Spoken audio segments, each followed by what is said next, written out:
What's up, guys? A little bit different video today. All right, today I'm going to be talking about a topic specifically related for high school athletes and high school coaches.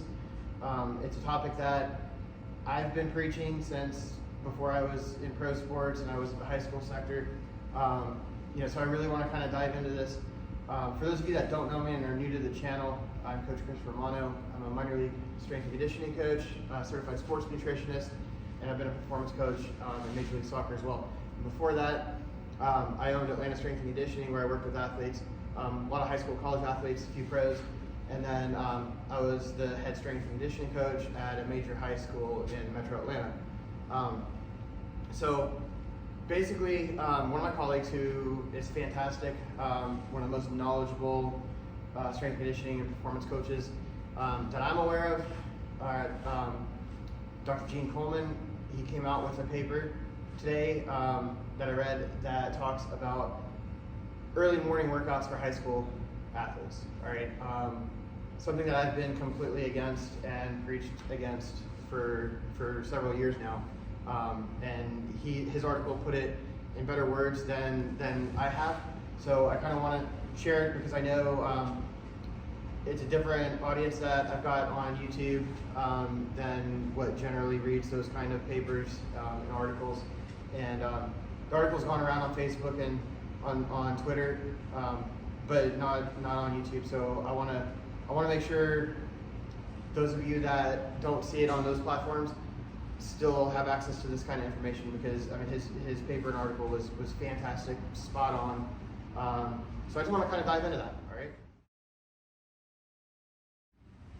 All right, look, I'm going to also, if you click on the description of the video, I'm going to put a link to the paper so you guys can read it for yourselves as well, because I'm not going to cover every single word in it, but we are going to kind of go over the main topics of it. So I know a lot of high schools have their early morning workouts, 6 a.m., 5:30 a.m., and a lot of the rationale behind it, I get. Like, you've got your school day, you've got homework, you're studying for the SATs or the ACTs or whatever exams you've got coming up.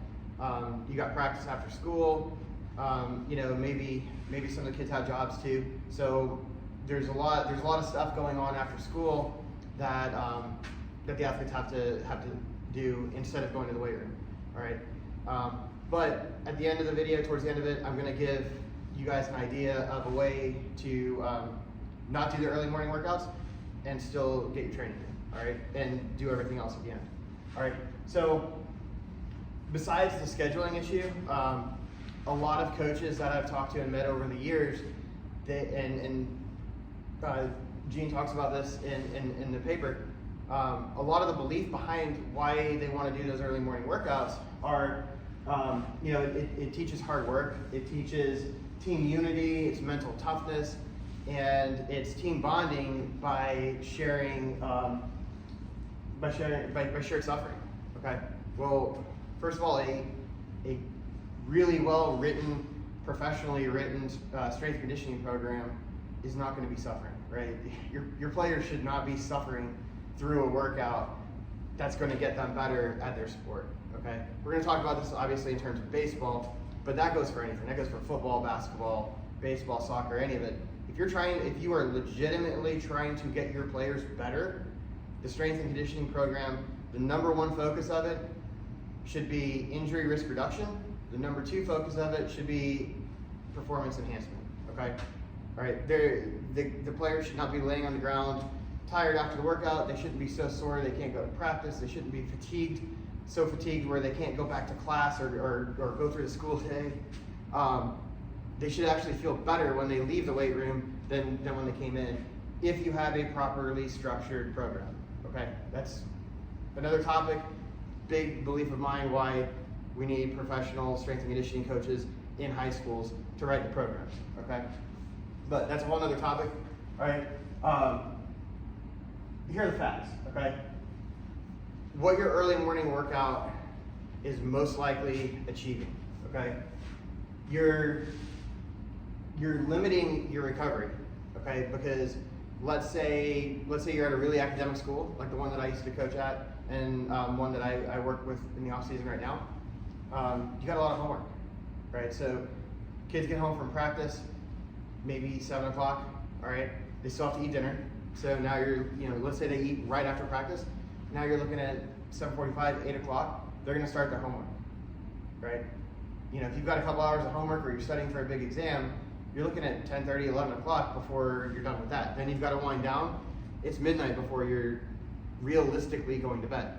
Now you've got to wake up to be at a 6 a.m. workout, so you're probably waking up at 5:15, 5:30, and you're gonna skip breakfast and you're gonna roll right into the workout. Well, that's not nearly enough time for recovery, right? We've got plenty of research out there, and I'll try to find a graphic and put it up here in this section of the video, that under 8 hours of sleep, you're basically doubling your chance of an injury, okay? Like, think about that. If you're getting less than 8 hours of sleep, your chance of an injury is significantly higher, okay? And I've seen a graphic from YL that basically breaks down per hour of sleep reduction what your actual injury risk is. All right, I'm gonna try to find that, and I'll post that on this video too, so you guys can see it. All right, but we want our athletes sleeping. We want them sleeping because that's when their bodies recover, okay? Also, if you're skipping breakfast, you're not gonna get enough calories for the day. You're not fueling that workout that you're going through in the morning. You're not fueling your body to be alert and learn during the school day, right? You're already malnourished because you've skipped breakfast, then you've worked out and burnt a lot of calories, okay? So, very important there, all right? Second thing on here, I know you guys can't read it because I wrote it in yellow, that's all I had, but I'm reading it to you anyway, all right? The early morning workouts, you're just not properly fueled, right?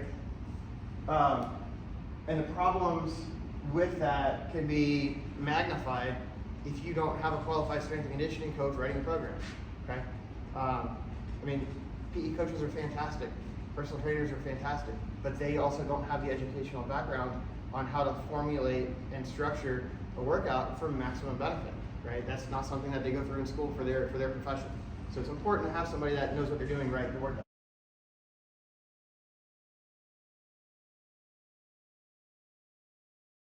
Okay, so if your schedule is where it's very difficult to get the kids in for extra time for a workout, all right, my suggestion is microdosing. All right, we do this at the professional level.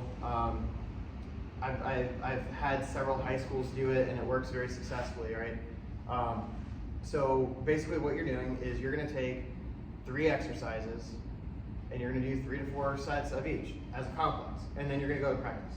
All right, so let's say here, I've got some written on here. I know you guys obviously can't read it, okay? But so here, this is a whole program that I've written for a school, all right? They're gonna do 2 microdosing complexes, 4 days, all right, before practice. So on this day, for example, they've got 3 sets. They're going deadlifts for 5 with a trap bar. They're going a hex bar vertical jump for 5 at 35% of their body weight. And then they're doing knee cars for 10 reps on each side. All right, they're doing that 3 times. Then they're moving to the next one. They've got Bulgarian split squats, 5 each. Dumbbell Arnold press. All right, this is for a basketball team. And then shoulder cars. All right, so 3 sets of that, and they're done. All right, this takes 15 to 20 minutes to do it, and then they go to practice. So besides getting their lift in, all right, they've got strength exercises. They've got with the deadlifts and the Bulgarian split squats. Okay, they've got muscle building exercises because this particular team needs to build some size. They've got that with these Arnold presses here. And then they've got their injury risk reduction exercises with the shoulder cars and the knee cars. And then they've got a power development exercise with the hex bar vertical jumps at 35% of their body weight. That's everything they need in a workout right here that they're getting done in 20 minutes, and then they go to practice, all right? So when they get to practice, they don't have to go through a long, elaborate warm-up, right? Because their body's already warm, they've been prepped for this, okay? And there's really nothing in this that they need to take a long, elaborate warm-up for it, okay? So they'll do a little bit of a dynamic hamstring warm-up and a little bit of arms for their dynamic, but that's really, they're ready to go for this in less than like 3 or 4 minutes, all right? And then they don't have to do a full warm-up at practice. So you're not really taking more time. This might, in all, take an extra 10 minutes out of your day, out of your practice session. It's not going to even take 20 minutes out of your practice session. All right, so that's just an example, right? Another example here, we've got back squats, hip cars, and bird dog row. All right, so they've got a stability exercise, strength exercise, an injury risk reduction exercise. All right, down here they've got barbell bent over rows, bench press, and T-spine cars. Again, injury risk reduction, strengthening, and strengthening. So they're getting everything they need in a 15 or 20 minute session. That's part of their practice time. All right, so nobody's having to find rides to school because they're already there for practice. Nobody's having to wake up early and be malnourished because they're already there ready for practice at the end of the school day. They're not having to stay late, so it's not cutting into their family time or their studying time or their homework time because it's being done during practice. You're just taking 10 to 15 minutes of the practice time and getting them their workout in, right? So you're gonna get a lot more benefit out of this than having them wake up at 5:30 in the morning to come in and do a workout session that they're not nutritionally prepared for, and they're gonna be over fatigued and increase their injury risk. And they're able to sleep in a little bit longer by not doing that, so you're gonna have better recovery. Better recovery, healthier athletes. All right, so again, click the description of the video. Please read Dr. Coleman's article. It's fantastic. I think all high school coaches and players could benefit from what he puts out there. Read his other stuff. He knows a lot, he shares a lot, and it's free, so why not learn? All right, also if you like the video, please subscribe to the channel. I've got workout programs, training programs and stuff for baseball, soccer, basketball, all for free on this channel. So take advantage of it, and let me know if you have any questions.